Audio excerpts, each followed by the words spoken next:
पंजाब में आपकी सरकार ने राम रहीम को बरगाड़ी कांड का मुख्य आरोपी बनाने के फैसले पर प्रगट सिंह ने कहा कि पिछली कांग्रेस की सरकार ने इस मामले में पहले ही कार्रवाई कर दी है। उन्होंने कहा कि आपकी सरकार इस कार्रवाई को आगे बढ़ा रही है और यह कोई नई बात नहीं है। भगवंत मान को पंजाब में बीएसएफ की सीमा घटाने के बारे में प्रधानमंत्री से बात करनी चाहिए। उन्होंने कहा कि आपकी सरकार को अब जनता से किए अपने वादों को पूरा करना चाहिए, क्योंकि लोगों को उन पर अब पूरी उम्मीदें हैं। इस अवसर पर उन्होंने कहा कि यह देखना बाकी है कि आम आदमी पार्टी की सरकार अपने वादों पर कैसे खरी उतरती है। सिद्धू साहब ने एक ट्वीट किया सीगा वीडियो पा के कि 24 घंटे ਦੇ ਵਿੱਚ ਕਾਰਵਾਈ ਕਰਨ ਦੀ ਜਿਹੜੀ ਗੱਲ ਆਖੀ ਸੀ ਅਰਵਿੰਦ ਕੇਜਰੀਵਾਲ ਨੇ, ਉਹਦੇ ਬਾਅਦ ਤੁਹਾਡਾ ਰੀਟਵੀਟ ਆਇਆ ਤੇ ਅੱਜ ਮੁੱਖ ਆਰੋਪੀ ਬਣਾ ਕੇ ਰਾਮ ਰਹੀਮ ਨੂੰ ਜਿਹੜੀ ਆਪ ਵਾਹਵਾਈ ਦਿੱਤੀ ਹੈ, ਉੱਤੇ ਕੀ ਕਹਿੰਦੇ? देखो, जो बेसिकली वो इन्वेस्टिगेशन है जो बरगाड़ी के साथ जो लगती है, उसमें हमने बेसिकली प्रोडक्शन वारंट लिए थे बाबा राम रहीम के, और उसके तहत 3-4 बार सुनारिया जेल में हमारे जो इन्वेस्टिगेटिंग टीम है उन्होंने इन्वेस्टिगेट किया था। उसी के बेस के ऊपर इनको नामजद किया है। आपने कोई ऐसी नई बात नहीं की है, ये तो कंटिन्यूटी है उस इन्वेस्टिगेशन की जो हमारे समय में हुई है। लेकिन बात की जाए, जैसे सिद्धू साहब ने वीडियो डालकर ट्वीट किया है कि 24 घंटे में अब आपकी सरकार है, तो अभी 24 घंटे से ज़्यादा समय हो गया, अभी तक एक भी आरोपी पर जो या उसे पकड़ धड़ नहीं कर पाए या उस पर सही तरह से कार्रवाई नहीं कर पाए। नहीं, मैं तो ये देखो, ये तो it is a part of investigation and ये पूरी की पूरी कार्रवाई जो है वो हमारे समय में हुई थी। इन्होंने कोई ऐसी कोई नई चीज़ नहीं की है, ये तो पहले से नामजद हो गए थे, उसी इन्वेस्टिगेशन के आधार पर नामजद हो गए।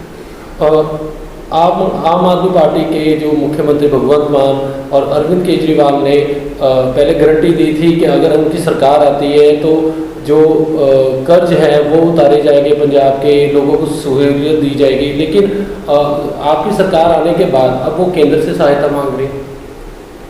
नहीं, चलो केंद्र से सहायता तो लेनी चाहिए, पर आप भी कुछ कर लेना, क्योंकि जो गारंटियाँ इन्होंने दी है वो अल्टीमेटली एग्जीक्यूट, क्योंकि इतना आसान नहीं है। मैं तो पहले से कहता आया हूँ कि पंजाब के ऊपर जो 3 लाख करोड़ का कर्जा है, उसका जो डेट सर्विस है वो बहुत एक मतलब पेचीदा बात है, उसको सुलझाना चाहिए, उसके ऊपर काम करना चाहिए, उसके ऊपर सुहृदता से काम करना चाहिए। लेकिन जो इन्होंने गारंटियाँ कही हैं वो तो यही देखेंगे कि हाँ भी कहाँ से ला के देनी है, सो दैट कि लोगों के साथ ऐसा धोखा ना हो जो इन्होंने प्रॉमिस किया है। प्रधानमंत्री मोदी के साथ कल भगवंत मान की मुलाकात हुई है, जहाँ उन्होंने 2 बड़ी मांगे की है। एक तो उन्होंने बोला है कि जो सरहदी क्योंकि स्टेट है, ठीक है, बॉर्डर एरिया है, तो केंद्र सरकार से पंजाब को उनको सुरक्षा के लिए सहयोग मांगा है। नहीं, चलो वो तो इंटरनेशनल बॉर्डर है, वो तो चलो कोई बात नहीं है, लेकिन जो बेसिक इशू है, जो नोटिफिकेशन हुआ था ना 50 किलोमीटर का सरहद के अंदर आने का, वो मेरा ख्याल है कि भगवंत मान जी को कहना चाहिए, क्योंकि अगर 50 किलोमीटर बीएसएफ इंटरनली आ जाती है तो देन वो उसका पंजाब का नुकसान है। सुरक्षा का सहयोग, हाँ, वो सहयोग जरूर मांगना चाहिए, मैं ये इसके अगेंस्ट नहीं हूँ, लेकिन जो फाइनेंशियल एंगल है, जो इन्होंने गारंटियाँ की हुई है, जो बेसिकली फ्री बीज की बात ये करने लगे, तो मेरा ख्याल है कि इनको पब्लिक के साथ धोखा नहीं करना चाहिए। 1 लाख 1,00,000 करोड़ का कर्जा उन्होंने मांगा है मोदी जी से, और 50-50 हज़ार करोड़ के 2 पैकेज की मांग की है 2 सालों में, तो क्या लगता है आपको? नहीं, ये तो वो बता सकते हैं, मैं तो क्या बता सकता हूँ, क्योंकि पंजाब में अगर कुछ ऐसी बात आ जाए तो अच्छी बात है, लेकिन जो इन्होंने गारंटियाँ की है वो तो इन्होंने गारंटियाँ की है, आप आम आदमी पार्टी ने गारंटियाँ की है। तो लगता है कहीं ना कहीं जो गारंटी है ये पूरी कर पाएंगे?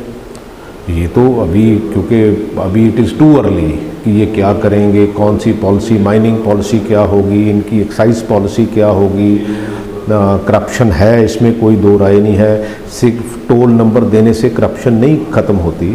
सो ये सारे टफ डिसीजन जो है वो एडमिनिस्ट्रेटिव डिसीजन जो है वो लेने पड़ेंगे। एक जब से टोल फ्री नंबर जारी किया गया है, तो कहीं ना कहीं देखा गया है कि लोग जो है वो भी बेशक चाहे उनकी गलतियां निकाल रहे सरकारी जो अधिकारी हैं, लेकिन जो अगर बात की जाए तो कई लोग उस चीज़ का फ़ायदा भी उठा रहे हैं। नहीं चलो ये होता ही है, पर अल्टीमेटली कहीं ना कहीं ये इसको ठल पड़ जाए, इसको कहीं ना कहीं जो ये क्योंकि इतना आसान नहीं है इसको खास करके करप्शन फ्री करना इतना आसान नहीं है, और उसके लिए टफ डिसीजन लेने पड़ेंगे।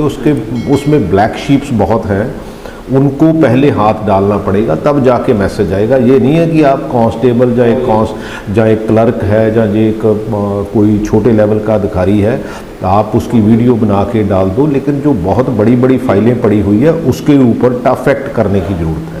और बात की जाए, जैसे मान साहब ने कहा था कि जब हमारी सरकार आएगी तो जो पहले जो काम किए जाएंगे लोगों के, उससे पहले कि जो अधिकारी वो टाइम से पहुंचेंगे, लेकिन आज हमारी तरफ से टीम ने हमारी ने चेकिंग की, लेकिन वहाँ पे खुद डीसी साहब भी जो टाइम पर नहीं दिखे। इसके बारे में क्या कहना है? ना एसडीएम साहब थे, ना कोई और बड़े अधिकारी हैं, सिर्फ एक आरटीओ को छोड़।